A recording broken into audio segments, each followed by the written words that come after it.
Vancouver police say that all victims from the deadly Lapu-Lapu festival ramming incident have now been identified. They're now working with officials to confirm nationalities. Meanwhile, many others remain in hospital recovering from the alleged attack. There are currently 16 surviving victims in hospital. 5 are now listed as being in critical condition, 1 in serious condition. A support center near the crime scene is available to people impacted by the incident.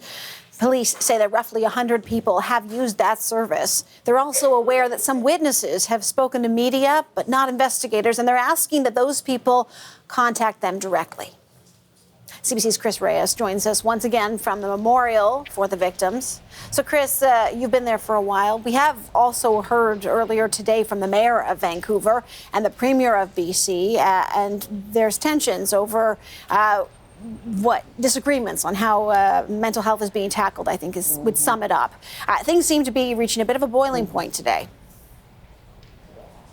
That's right, Sarah. And I think that tension is really coming from the big question that is looming over this tragedy, which is how do you prevent it from ever happening again? And at the heart of that question is addressing the mental health crisis in this province. And there seems to be urgency about who should deal with it and how fast. And we heard an impassioned plea from Vancouver's mayor saying that he cannot address this problem alone.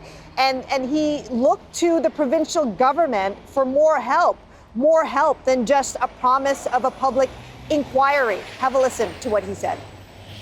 How many more times do we have to study this?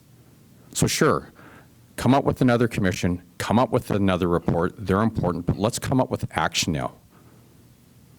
I think we're all tired. And look, I'm sorry, I'm probably going to get in trouble for this, but I'm just speaking from the heart.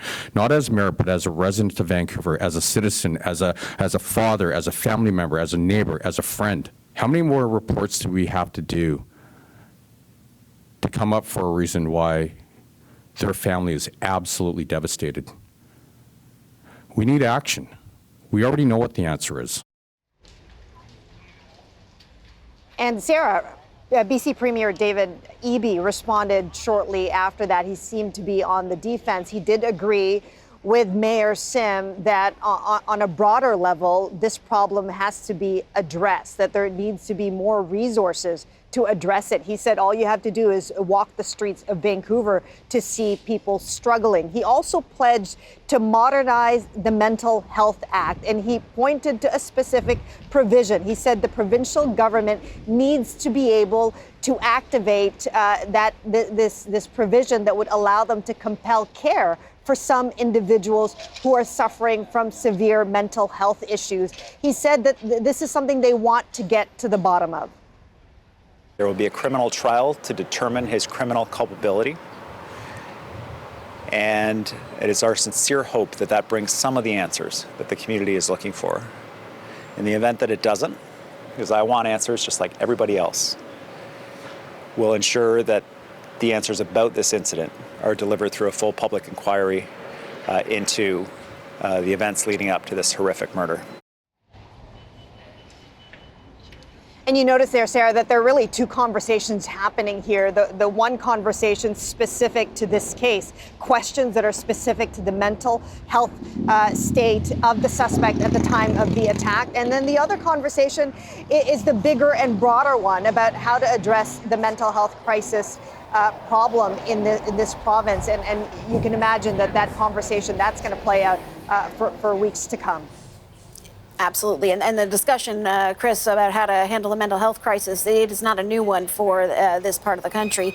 But meanwhile, that memorial behind you, wow, that's a lot of people who have come to visit with flowers and pinning things on that fence. It keeps growing. That is something.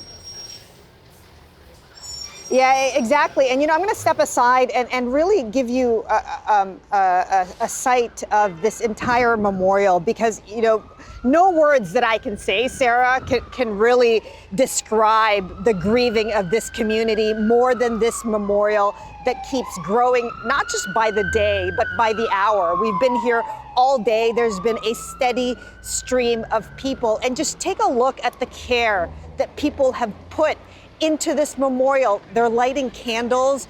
Somebody built an altar where you see a photo of one of the victims. You see people leaving flowers. There's a piece of art. I'm just going to point our camera right to the fence there that somebody has made, again, to memorialize the victims. And I know that this tragedy has affected more than just the Filipino community, but it's worth saying, Sarah, that the essence of the Filipino community permeates this tragedy. This is a community that is all about connection, that's all about community. I speak Tagalog, and in that language, there are dozens of words for community and connection. Bayanihan, kapwa, those are just two words that we keep hearing over and over again and written in many of these notes that have been left here at the memorial. And, you know, the one way to describe what it feels like to be here, Sarah, is that it feels both peaceful and painful. And, you know, with the smell of the candles, it almost feels like you are at church here in the middle of the street because people are coming here. And I'm going to just show you a little bit of the crowd to really pay their respects. They're standing quietly, solemnly, and paying their respects, and again, lighting candles, dropping off flowers. I want you to listen to a couple people that we talked to about why they decided to stop here today. We just came here in Canada to better life and secure our family, and then suddenly like this. I feel sad because we have so many people die. It's still painful, yeah, and just seeing it's not like only for the Filipino community, but for, you know, there's a lot of race that came here and just, you know, enjoy and having fun. You know, the other thing that I noticed here, Sarah, is I can't count how many crosses and rosaries have been left behind. This is a very, again, prayerful community. And I think what the Filipino community is showing right now is how to grieve this loss, how to deal with this tragedy, and at the same time that the entire community here in Vancouver and across the country are trying to wrap their arms around the Filipino community as they deal with all of this loss. You can bet that this memorial will just keep on growing. David Eby did announce that there will be a day of mourning for the entire province on Friday, and Mayor Sim also talked about planning a larger event for the community so that they can do some collective healing.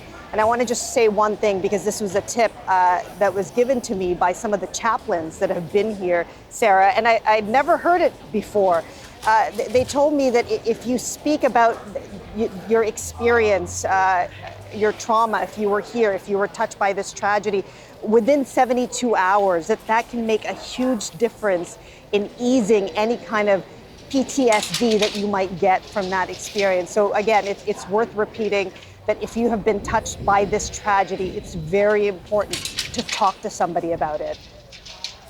Chris, it's never easy to be surrounded by the kind of sadness that you're experiencing there, but you're doing such a nice job of helping us to understand that. So thank you very much. Thank you. This attack has many in BC calling for mental health care reforms in the province. Joining us now to discuss what those reforms might look like is Dr. Shimi Kang. She's a psychiatrist at Future Ready Minds and a clinical associate professor in the Department of Psychiatry at the University of British Columbia. She's in Vancouver today, and appreciate your time, Dr. Kang. Thank you, Sarah. Now, we know that this suspect was in the care of a Vancouver mental health team.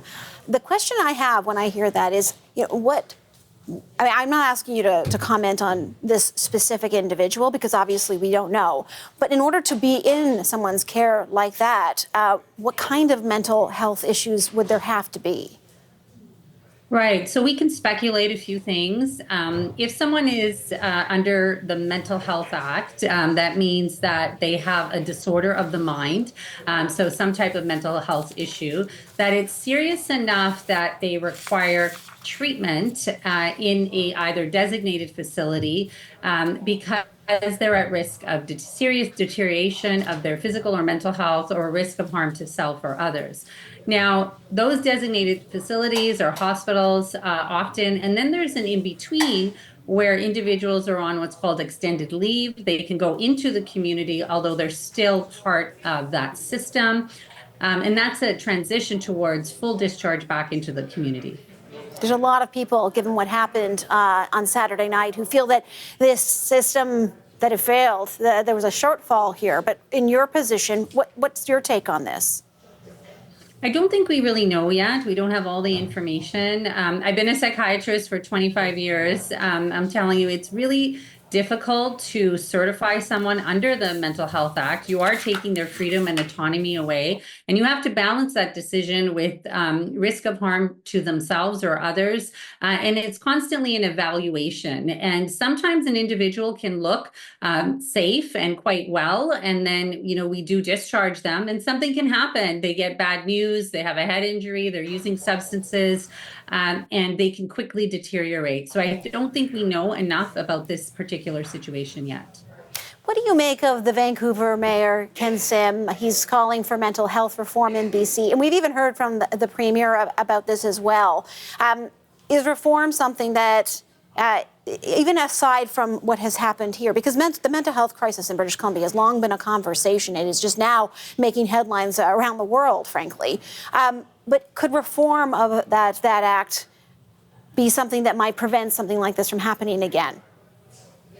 Yeah, there's so many places for conversation and reform. The Mental Health Act was reformed in 2024, allowing nurse practitioners to have a 48-hour hold, becoming more person-centered, recovery-oriented, culturally sensitive, and we can always do better in that way. I think the biggest issue is actually resources and voluntary resources and treatments so that we don't get to that Mental Health Act.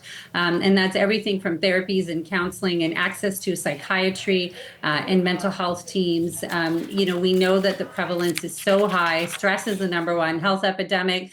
As a psychiatrist for 25 years, we really are kind of the edge of medical care, kind of been known as the orphan of the medical system. And we see the opioid crisis and all kinds of things that are directly part of the gaps and lacks of enough mental health resources for our province and country.